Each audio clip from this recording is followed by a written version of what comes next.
Check. E aí, galerinha do YouTube, meu nome é quem tá.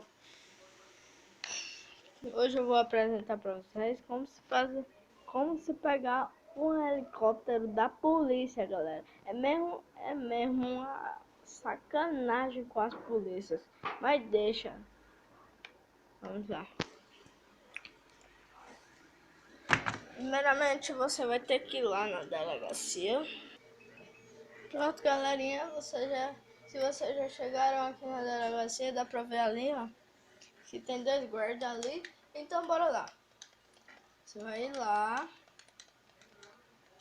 ó, você vai ir assim, ó, andando, né, correndo não, porque senão ela vai suspeitar que você vai roubar alguma coisa. Vai assim, entra, não vai vir polícia. Aí você dobra essa daqui, ó, pega logo, dobra aqui, não vai ter. É dobrando aqui.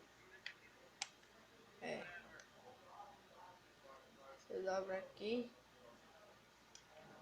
Aí vai ter uma portinha aqui e vem polícia. Aí você vai correndo aqui, ó. Bota a arma, né? E se tiver uma na sua frente, você atira. Olha, pode ir indo. Aí vai dar esses disparos aí, ó.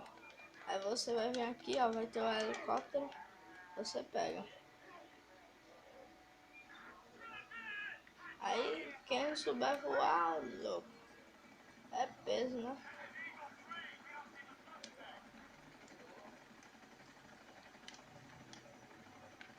Isso aqui é da polícia, viu, galerinha? Não vai pensando que eu botei aí em cima, que é essas besteiras, não é não. Aí você pega o paraquedas, pode andar já.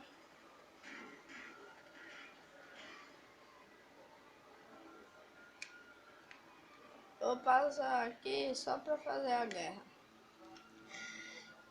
E é isso, galerinha. Se você gostou, curta, se inscreva e pronto. Tchau!